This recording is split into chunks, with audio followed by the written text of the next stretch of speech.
"Can I slip under your blanket?" The whisper cut through the rumbling train sounds in the darkness.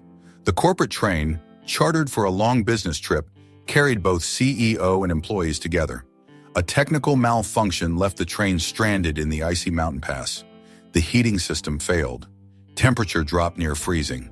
Claire, the powerful CEO, had been sitting in VIP class. Now she was forced down to regular seating after electrical problems sealed off the VIP section. Daniel, a single dad janitor, was wrapping the only thin blanket around his 9-year-old daughter, Nina. Claire stood before them, lips pale, hands trembling, eyes red with cold. "I'm so cold." Daniel froze, seeing her pale white hands. He realized this wasn't flirtation. This was emergency warmth. Daniel Martinez, 38 years old, had worked as a night shift janitor for Morrison Industries for almost 6 years straight, ever since his wife Maria passed away from aggressive breast cancer. He'd been specifically selected for this important business trip to help clean and prepare the new factory site in the remote Colorado mountains. A routine assignment that would pay desperately needed overtime wages. He'd nervously asked special permission from his supervisor to bring Nina along. His usual elderly babysitter, Mrs. Chen, had suddenly fallen ill with pneumonia. He absolutely had no other family members or friends available to watch his daughter during the extended 3-day business trip. His 9-year-old daughter, Nina, was his entire world. The only thing that truly mattered in his life after losing Maria in that devastating 2-year battle against cancer. A carefully handwritten note reading, "Dad, please remember to come home on time for our dinner together," always remained stuck to their old refrigerator door with a small heart-shaped magnet, written in Nina's neat cursive handwriting that she'd been practicing diligently at school. This simple dinner promise had become their most sacred daily ritual, their unbreakable bond. Claire Thompson, 32 years old, was the youngest CEO in Morrison Industries' corporate history, having climbed the ladder through sheer determination and brilliant strategic thinking. She habitually traveled in luxurious VIP-class accommodations, carefully maintaining professional distance from regular employees who naturally kept their respectful distance from her intimidating corner office authority. Her carefully cultivated public image was strategically tied to unwavering power, absolute control, and calculated cold efficiency that made quarterly profits soar. Most regular employees had never even spoken a single word directly to her in person. Night fell surprisingly dark and early in the treacherous Rocky Mountains. The fierce winter blizzard lashed violently against the train cars with increasing fury, making them shake and rattle like children's toys in a storm. Heavy snow piled steadily against every window, completely blocking out any glimpse of the dangerous outside world surrounding them. Suddenly, without any warning whatsoever, the entire heating system broke down with a loud mechanical groan that echoed ominously through every single car on the train. Bright emergency lights flickered on automatically. The crackling loudspeaker system came to life, the conductor's worried voice announcing that all passengers should immediately share blankets and any warm clothing available.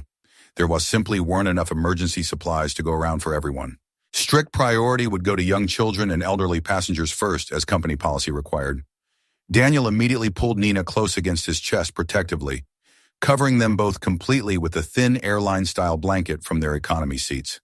He continuously rubbed her small cold hands between his own calloused palms, desperately trying to keep her warm as the temperature continued dropping steadily throughout their train car.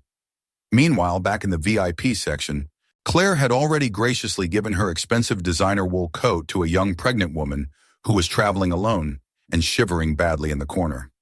She'd also quickly handed over her luxurious cashmere scarf to an elderly gentleman with a persistent cough who seemed to be struggling. Now she had absolutely nothing left to keep herself warm except her thin professional business suit jacket. When dangerous electrical sparks suddenly flew from the VIP section's main electrical panel, strict emergency safety protocols immediately kicked in. The entire VIP section was completely sealed off due to potentially dangerous electrical fire hazards. Claire was quickly escorted down to regular economy seating, with all the other stranded passengers for everyone's safety. The heavy door to Daniel's car opened with a sudden rush of bitter mountain wind. Claire stepped through uncertainly, immediately hit by the full shocking force of the freezing air. Her lips were already turning an alarming shade of purple. Her hands shook violently beyond her control. Her labored breath came out in desperate white puffs. She stood hesitantly in front of Daniel and Nina, looking longingly at their single thin blanket. She hesitated for several long moments, her corporate pride warring desperately against basic survival instinct. Finally, she whispered softly, "I'm so cold. Just a corner, please." Nina rubbed her sleepy eyes and whispered, "Daddy, we have room." Daniel immediately assessed Claire's obviously desperate physical condition, quickly pulled the edge of their thin blanket open wide, making adequate room for her in the limited space directly beside them on the narrow bench seat. He carefully shifted his position to properly accommodate her, while still keeping Nina wrapped tightly and securely in his strong protective arms. Ensuring his daughter's safety remained his absolute first priority. Claire gratefully sat down in the small space, her entire body shivering uncontrollably from head to toe. Her shoulders remained rigid with intense cold and obvious nervous tension. Without a moment's hesitation, Daniel reached deep into his worn jacket pocket and pulled out his last precious chemical heat pack, the military-grade emergency kind that activated when squeezed firmly. He gently pressed it against her chest, directly over her rapidly beating heart. "You should definitely keep this for your daughter instead," Claire protested weakly through chattering teeth, her voice barely audible above the howling wind outside. Her extensive corporate training had always taught her to maintain strict professional boundaries in every situation, but her freezing body was betraying her with its desperate biological need for immediate warmth. Daniel replied firmly but with genuine kindness, "She has me here to keep her warm and safe.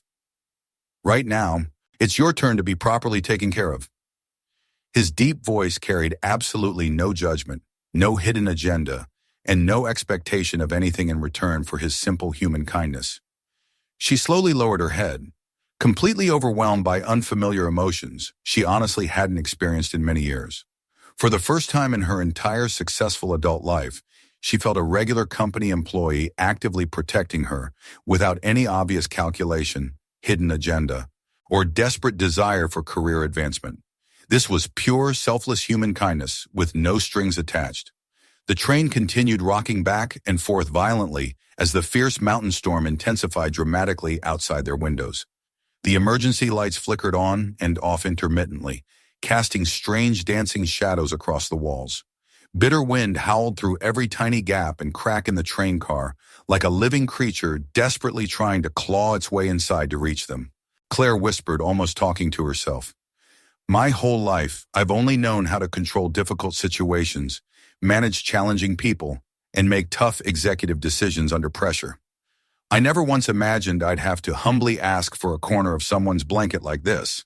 Her voice carried the weight of years of professional loneliness and personal isolation.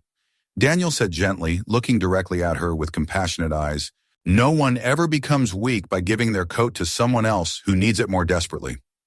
What you did back there for that pregnant woman was real strength, not weakness at all." He meant every single word with complete sincerity. She looked up at him with genuine surprise, seeing kind eyes without fear, resentment, or contempt. Only genuine calmness and total acceptance of her as a fellow human being. No one had looked at her that way in years, maybe ever in her adult life. Nina woke up drowsily from her light sleep, immediately noticing Claire still shivering despite the chemical heat pack pressed against her chest. Without hesitation, she reached for her most precious possession in the world, a worn brown stuffed rabbit named Mr. Hoppy that she'd treasured since she was 3 years old. "You can borrow this until morning comes," she offered sweetly with complete generosity. "He's really warm and super soft, and he makes me feel better when I'm scared." Claire's carefully constructed CEO mask finally cracked completely for the first time in years. She smiled softly and genuinely, accepting the beloved stuffed animal with trembling hands and immediately hugging it close to her chest. Her eyes grew misty with unshed tears of gratitude and something much deeper that she couldn't quite identify. As the long, cold night stretched endlessly ahead of them, they naturally began talking quietly to pass the time and distract themselves from the bitter cold seeping through the train walls. Claire found herself sharing deeply personal things she'd never told anyone, not even her expensive therapists or closest business associates. Her mother had died tragically when Claire was only 12 years old, leaving her to grow up quickly in expensive boarding schools and eventually navigate the cold, competitive corporate world completely alone.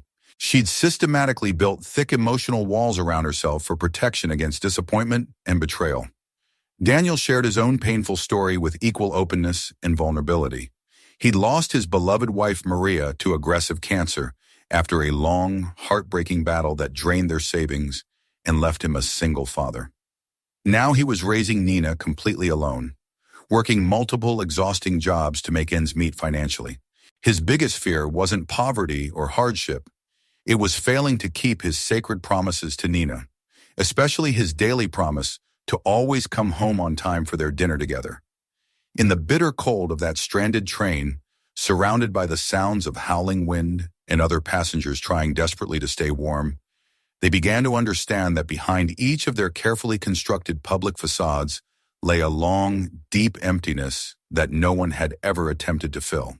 Claire learned that Daniel actually worked 3 different demanding jobs: janitor during the day, security guard several evenings per week, and weekend maintenance work at various locations, all to provide for Nina and slowly save money for her future college education fund. Despite his constant exhaustion, he never once missed their sacred dinner time together. Daniel learned that Claire lived completely alone in an expensive penthouse apartment, ate most of her meals at her office desk, hadn't had a real personal conversation with anyone outside of business meetings in many months. Her professional success had cost her every meaningful relationship. Before falling into exhausted sleep, Claire whispered, "Tomorrow I'll return everything on time, the stuffed rabbit and this promise to remember kindness." The next morning arrived gray, cold and unwelcoming, but the train's heating system had been partially restored overnight by the emergency maintenance crew, working tirelessly in dangerous conditions. As they slowly pulled into the main station several hours behind schedule, numerous employees who had witnessed the previous night's unprecedented events whispered among themselves in small groups.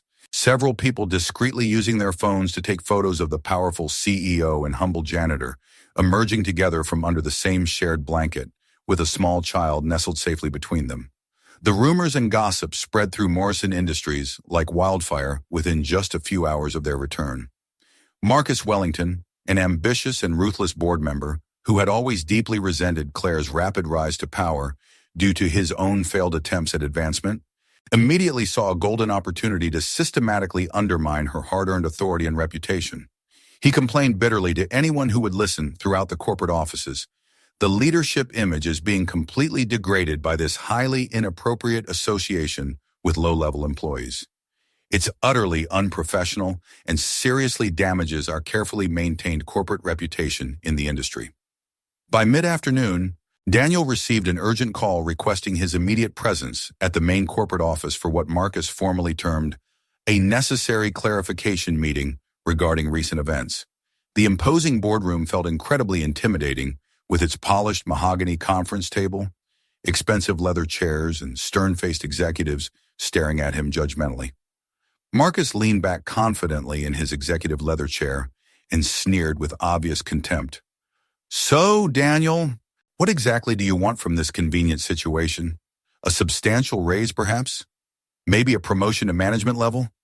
Or a nice cash settlement to keep quiet about your cozy night with our CEO?"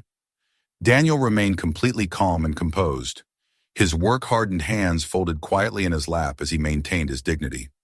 "Sir, I only want one simple thing.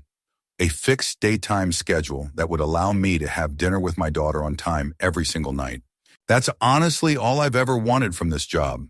His simple, heartfelt answer seemed to deflate some of the hostile tension in the room temporarily.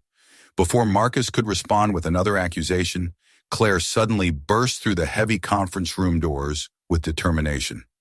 "I was the one who asked him to share his blanket," she announced firmly, her full CEO authority back in commanding force. "I was suffering from dangerous cold exposure that could have led to hypothermia. If anyone should be disciplined for what happened, it should be me, not a man who showed basic human decency during an emergency situation." The meeting atmosphere shifted dramatically and unexpectedly. Several younger managers began looking at Daniel with newfound respect rather than suspicion and judgment. He was no longer the invisible janitor who emptied their trash cans and cleaned their offices. He had somehow earned their CEO's public defense and respect. Marcus, increasingly frustrated by this unexpected turn of events, decided to escalate the situation significantly. He began spreading more detailed and malicious rumors outside the company through his network of contacts, hoping to create a public scandal that would force the board of directors to take decisive action against Claire's leadership position. Claire made a bold and risky decision that surprised everyone. She called an emergency internal press meeting with all department heads, key employees, and management personnel. Standing confidently at the front of the main conference room, she spoke with complete transparency and honesty. 2 nights ago, I gave my coat to a pregnant woman who was dangerously cold. When our train's heating failed and the VIP section was sealed off for safety, I was suffering from dangerous cold exposure. Daniel Martinez maintained complete professional boundaries while sharing life-saving warmth that literally prevented me from developing hypothermia. There was absolutely nothing inappropriate about the situation whatsoever. Her straightforward, factual explanation made the gossip lose most of its power and credibility. Employees who had been whispering and speculating began to feel genuinely ashamed of their assumptions and quick judgments. However, Daniel still felt deeply guilty about the entire situation and its potential consequences. He approached Claire privately after the meeting ended. "I'm really worried about Nina being dragged into adult office politics," he said quietly with genuine concern. "She shouldn't have to deal with this kind of grown-up nonsense because her father tried to help someone in need." That weekend, Claire did something completely unprecedented in her entire adult life. She asked Daniel for his home address and showed up at their modest apartment unannounced on Saturday afternoon. For the first time in her privileged existence, she stepped into this genuinely simple world with its secondhand wooden furniture, old refrigerator covered in Nina's colorful drawings, and the ever-present handwritten note, "Dad comes home on time," stuck to the freezer door with a small heart magnet. Nina proudly gave Claire an enthusiastic tour of their tiny 2-bedroom home, chattering excitedly about every detail. "Daddy has never kept me waiting more than 10 minutes for dinner, not even once since Mommy went to heaven," she announced with complete faith and trust in her father. "He always keeps every single promise he makes to me, no matter what." Claire fell completely silent, genuinely overwhelmed by this simple revelation. In her entire successful adult life, no one had ever kept promises to her with that kind of unwavering consistency and dedication. Business partners regularly broke contracts, friends constantly canceled plans at the last minute, and even her own remaining family members had repeatedly let her down when she needed them most. Daniel noticed Claire's surprised expression and said simply, "What happened that night wasn't something to be ashamed of or embarrassed about. Everyone needs warmth sometimes, and everyone deserves to be helped when they're in real trouble. That's just basic human decency that shouldn't be complicated." As Claire prepared to leave that evening, she realized something fundamental had changed deep inside her heart. From this moment forward, their relationship was no longer CEO and janitor, supervisor and employee, or any other professional designation. They were simply 2 human beings who had once shared a blanket during the longest, coldest night of their lives, and somehow found something precious worth protecting in each other. The corporate hierarchy that had once seemed so important now felt artificial and meaningless compared to the genuine human connection they had discovered. Nina hugged Claire goodbye, whispering, "You can come back anytime you want. We have room." Exactly 1 week later, Claire returned to their modest apartment carrying a large canvas bag filled with old clothing, fabric scraps, and professional sewing supplies she had purchased from a craft store. She stood nervously in their doorway, looking completely uncharacteristic, her usual corporate confidence entirely absent for the first time anyone could remember. "Would you let Nina practice making a patchwork quilt with me?" she asked hesitantly, her voice uncertain and vulnerable. "I thought maybe we could all work on it together as a family project. I have all these old clothes that still have good fabric in them, and I've never learned how to make anything useful with my hands." Nina's bright eyes immediately lit up with genuine excitement and joy. "Yes, absolutely.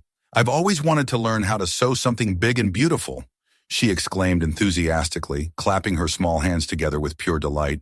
All 3 of them spent the next several peaceful hours sitting comfortably on the living room floor, carefully cutting and thoughtfully arranging colorful fabric pieces in different patterns. They used soft checkered material from one of Daniel's favorite old work shirts, delicate white lace from an elegant dress Claire had worn to important corporate events, and fluffy cotton stuffing from Nina's old pillow that was being replaced with a new one. Claire struggled significantly with the needle and thread, clearly having never done any type of manual work like this before in her privileged life. She accidentally pricked her fingers multiple times and burst out laughing heartily each time, instead of getting frustrated or angry. Nina called out encouragingly, "You need to practice being on time with your stitches, just like my daddy practices being on time for our dinner every night." Daniel smiled warmly, watching Claire's determined efforts with genuine admiration. "Patchwork quilts don't look beautiful right away when you first start," he explained patiently while demonstrating proper technique, "but every single stitch represents a promise that you'll keep working on it consistently. With patience, care, and dedication, it eventually becomes warmer and more beautiful than anything you could possibly buy in any expensive store." Claire paused thoughtfully in her careful sewing, watching her initially crooked and uneven stitches gradually becoming straighter and more confident with practice. She whispered thoughtfully, "I think I really need to learn how to warm up slowly, one careful stitch at a time, instead of expecting everything in my life to be perfect immediately." Their pleasant evening routine began to change in wonderful and meaningful ways. Every night after dinner, they established a new tradition of writing gratitude notes together on small pieces of colorful paper. "Today, Daddy came home exactly on time as promised. Today, Miss Claire smiled genuinely more than she frowned. Today, the little tree on our balcony grew 2 beautiful new green leaves." The small apartment gradually filled with genuine laughter, comfortable conversation, and the sounds of a real family. It began to smell deliciously like homemade toasted bread and hearty vegetable soup instead of lonely takeout containers. Warm yellow lamplight shone cozily on the patchwork quilt that grew noticeably thicker, larger, and more colorful each passing day. On weekends, they established a meaningful new tradition that brought them closer together. They would bring their completed patchwork quilts to the busy train station to give them freely to homeless people and struggling families who desperately needed warmth.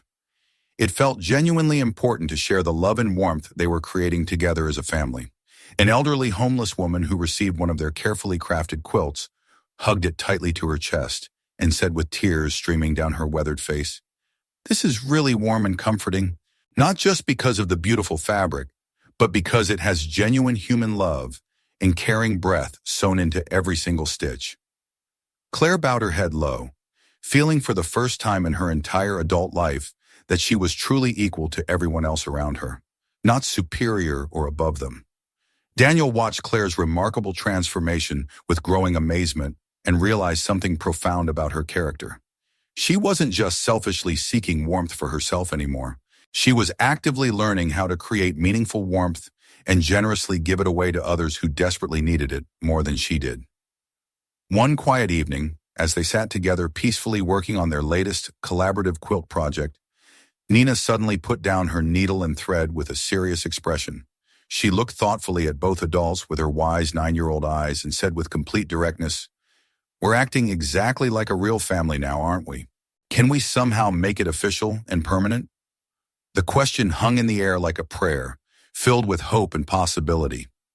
Daniel and Claire looked at each other, seeing their own longing reflected in the other's eyes. Claire reached for both their hands, creating a circle, and whispered, "I'd like that more than anything." 3 months later, the Human Resources Department finally approved Daniel's long-standing request for a fixed daytime schedule after Claire personally intervened on his behalf. His salary improved significantly with the schedule change. For the first time in years, he received comprehensive health insurance benefits for both himself and Nina. He could finally breathe easily, knowing he could provide proper medical care, dental checkups, and educational opportunities for Nina without working himself into complete exhaustion. With his dramatically improved financial situation, Daniel was able to move them to a brighter, safer apartment in a much better neighborhood with good schools. Nina was absolutely overjoyed to have her very own study desk positioned by the large window and a proper bunk bed instead of sharing Daniel's uncomfortable pull-out couch. She immediately decorated her new space with all her colorful drawings, favorite books, and the growing collection of stuffed animals that Claire had been gradually giving her. Claire continued coming for dinner every single week without fail, never missing their appointed time together. She was no longer the intimidating, ice-cold CEO who terrified employees, but simply the caring friend who had shared their blanket during that life-changing night. She brought groceries for their meals, helped Nina with challenging homework assignments, learned to braid her hair in different styles, and even taught her basic business skills. Marcus Wellington made one final desperate attempt to undermine Claire's leadership position, spreading malicious rumors about her inappropriate relationships with lower-level employees throughout their industry network. However, the board of directors had been quietly observing the remarkable positive changes in company culture, employee satisfaction scores, and overall productivity under Claire's more humanized leadership approach. They voted unanimously to remove Marcus from his position permanently for violating professional ethics and creating a hostile work environment. Daniel didn't care about office politics, corporate victories, or workplace drama. He simply continued living his life according to his core values, keeping his sacred promise to be home for dinner on time every single night. No matter what challenges or obstacles the day had brought him, the Second Chances quilt was finally completed after months of patient, careful work. It was large enough to cover all three of them comfortably as they sat together on their couch, watching snow fall gently outside the balcony window during their first Christmas together as a chosen family unit. Nina had been working secretly on a special surprise project for weeks. She proudly presented them with her carefully drawn picture of three people sitting happily under a colorful blanket, with words written in her best handwriting, "If you're still cold sometimes, please stay with me and Daddy forever and always." Claire immediately broke into tears, pulling Nina into a tight, loving hug and whispering emotionally, "If you and your daddy really want me to stay and be part of this family, then I want that more than anything else in the entire world." Daniel gently placed his work-calloused hand on Claire's shoulder and said with quiet certainty, "Stay for dinner on time every night if that's what you want. The rest of our life together as a family, we'll stitch it together gradually, one day at a time." On Christmas Eve, their cozy kitchen glowed with warm yellow light from the overhead fixture. Genuine laughter and animated conversation echoed throughout the apartment as they cooked dinner together, wrapped presents, planned their future, and celebrated their unconventional but deeply loving family bond. Outside their window, a night train's horn sounded in the distance, its lonely call serving as a poignant reminder of that fateful night when desperation and kindness had brought three broken people together. But inside their warm, welcoming home, a new family had formed organically from shared blankets, patient stitching, daily promises kept, and the gradual understanding that everyone deserves warmth when they're cold. It wasn't a perfect family, and it certainly wasn't traditional by society standards. But it was completely real, built on mutual care, consistent actions, and the deep understanding that love comes in many forms. Family isn't found in luxurious places or perfect circumstances. It's carefully created when broken pieces of different lives are lovingly sewn back together, warming up gradually through small daily promises, consistent kindness, and the patient work of loving each other exactly as you are. If this story touched your heart and reminded you that families come in all beautiful forms, comment patchwork to encourage others to mend relationships and create warmth every single day. Subscribe to Hidden Heart Stories so you won't miss these powerful everyday moments where small acts of human kindness completely change destinies and create unexpected families that last forever.